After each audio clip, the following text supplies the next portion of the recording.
Мы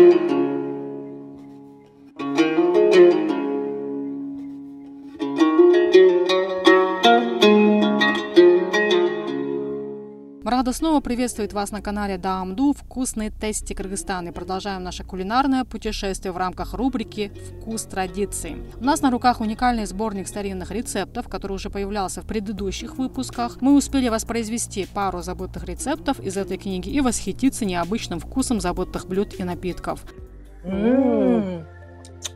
Очень вкусно. Очень необычный вкус. Очень необычный вкус, да.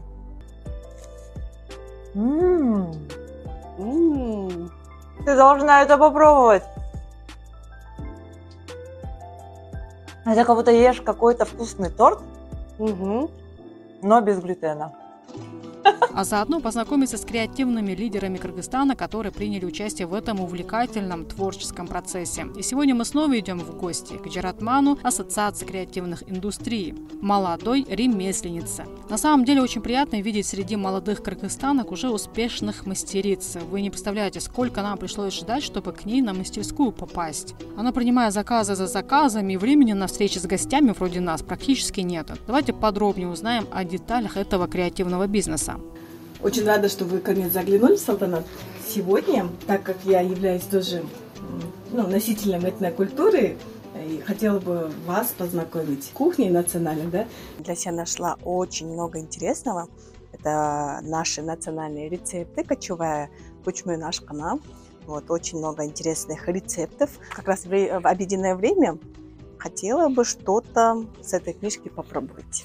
Знакомьтесь, это Назик Раяпова, в прошлом сотрудница банка, а сейчас производитель сумок и аксессуаров в этностиле. Сначала это были ненужные куски ткани, которые Назик находила дома и создавала из них клатчи. Потом готовых изделий становилось все больше и больше, и она решила с ними выйти на ярмарку местных ремесленников. А там ее работы раскупили сразу. Это и стало причиной заняться данной деятельностью всерьез. С тех пор прошло 9 лет, и спрос на ее продукцию вырос в несколько раз.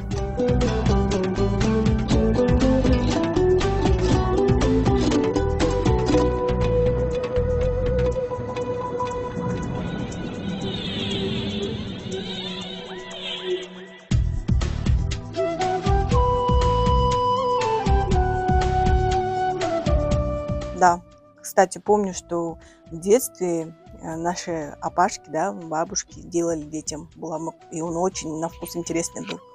Очень много. Вот. Сюджарма, кстати, если почитать, здесь очень такие вот вполне доступные ингредиенты. Да, наверное, вот этот сюджарма я сегодня и попробую.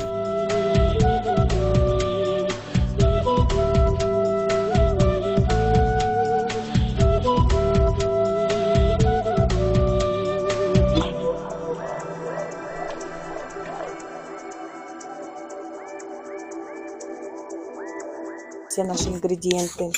Так, талкан. Так, топленое масло.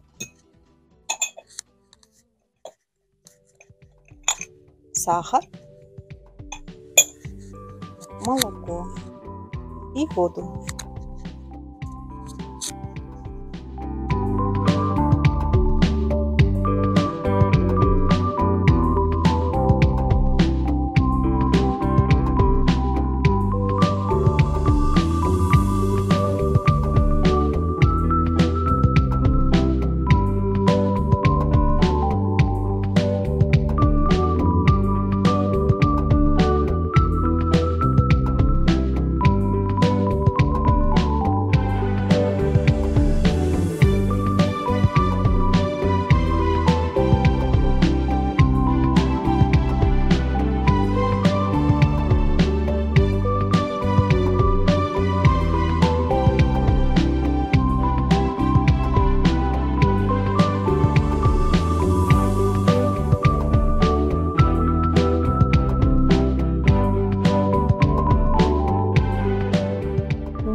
начала с рождения моих двойняшек.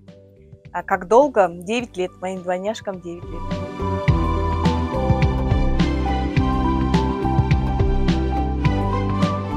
Ну, это прежде всего свободное время. Это то, что тебе нравится. Это крутое окружение. Это классные мероприятия. И в целом ты растешь всегда.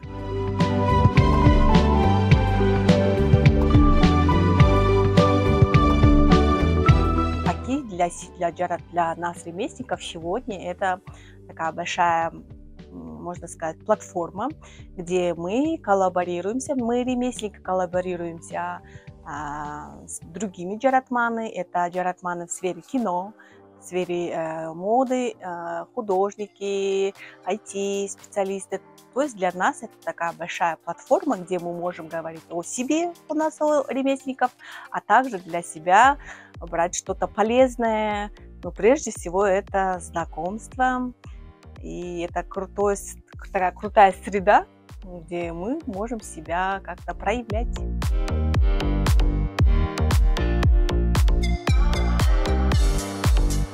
Все мои работы это из тканей. В основном я использую хбшные ткани, синтетику не использую.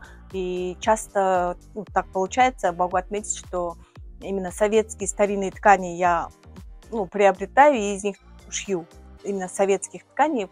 Все равно хочу как-то в своих сумках подчеркнуть и аутентичность, то, что мы все-таки кыргызы, и в моих именно работах очень много переплетаются именно курак, терме, сайма, от небольших косметичек до рюкзаков.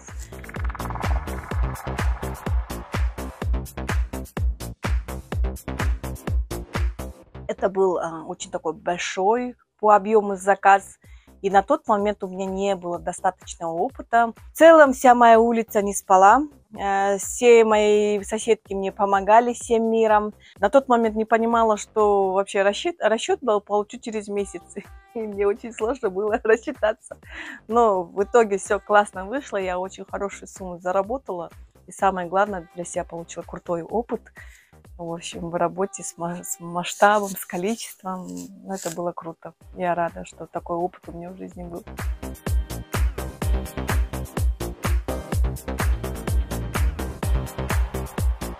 Своих первых клиентов, даже вторых клиентов и третьих клиентов я нашла на ярмарке, потому что на ярмарке это в первую очередь ты знакомишься. И люди, видя твою работу, возможно, на тот момент не купят, но обязательно получают от тебя, про твою работу информацию. И потом возвращаются. И я в этом убедилась.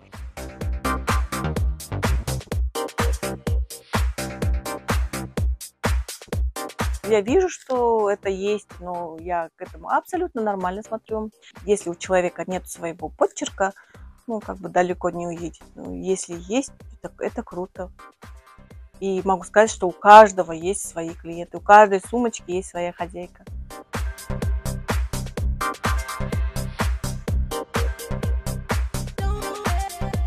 Вдохновение в моем случае часто так получается, что я очень люблю именно например, поездки.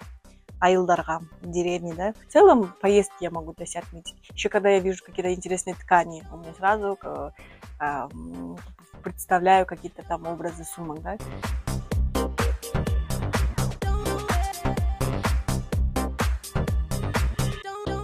Да, у меня есть помощницы.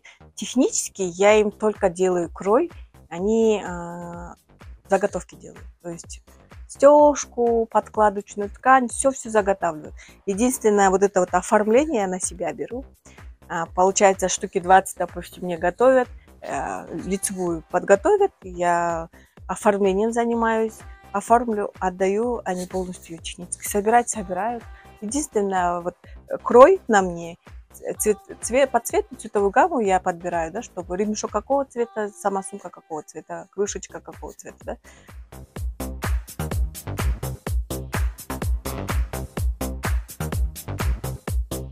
На мероприятия прям сейчас очень много, например, куда тоскондо, например, гелинкам, которые, обычно у нас же есть традиция, да, гелин кызмат кылды, жолук, да, а у нас косметички, например, шоу передарят, кудалыка, құдаларға там всем там с этой делегации құдалықтардың, например, айымдарына, женщинам, да, всем сумочки дарят. Ну, в общем, вот так вот.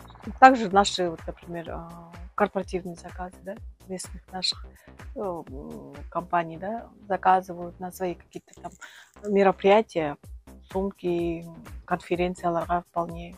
В этностиле за рубеж как-то, ну, ближнее зарубежье, да. Есть у меня клиенты из Казахстана, которым я отправляю, и нормально это, да. Но, например, допустим, в Россию, либо, ну, просто этот момент как-то не рассматриваю, потому что если только наши там соотечественники, да, так как этно, вот так вот не вижу почему.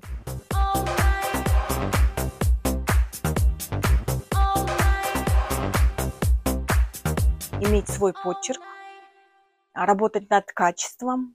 И если даже вначале вы не чувствуете какую-то там прибыль или в целом такое вот признание, не останавливаться. И сегодня вообще классные есть ресурсы. В целом у нас такое интернет-сообщество. Ну, в целом, я считаю, что в Кыргызстане очень легко проявить себя и при этом заработать, и найти себя.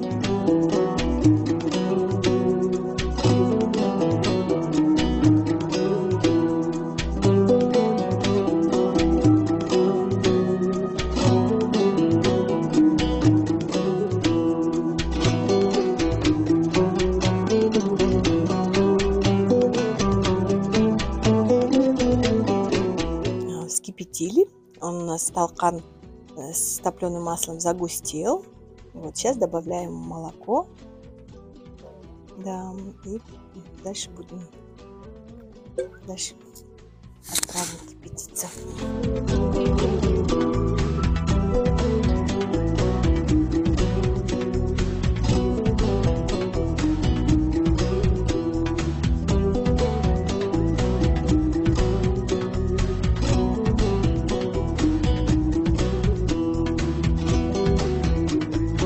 Получается, мы все ингредиенты добавили. Он у нас на медленном огне 10 минут раз прокипел. Вот сейчас у нас будет уже момент дегустации. Вот он у нас получился такой горячий напиток, чуть джарма. Вот на вкус, запах, конечно. Сейчас будем пробовать.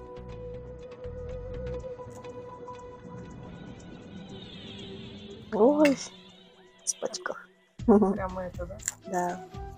Сейчас будем пробовать. Запах, конечно, такой вот с детства. Очень талкан с топленым маслом.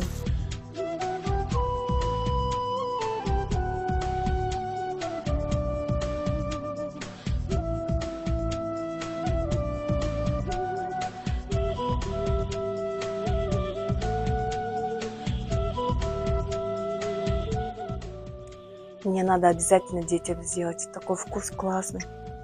Что напоминает? Буламык с талканом. Но вкус классный. Почему мы ее и раньше не делали? Сегодня вечером обязательно мне надо детям. Я уверена, что мне понравится. Классно. Классный вкус. Вообще, мы так холодное как бы употребляем и как бы привыкли к этому. А то, что это вот именно с молоком талкан, и то, что он в горячем виде, очень интересный вкус, необычный. Для меня это, честно, джарма сегодня открытием было. Вот, очень легко ее приготовить. Вот, очень хочу рекомендовать, да, попробовать обязательно. Этот рецепт, в принципе, вполне доступный для всех нас. И самое главное, это очень полезно детям, наверное, для роста, для развития. И самое главное, это наша национальная, традиционная, кыргызская. Советую.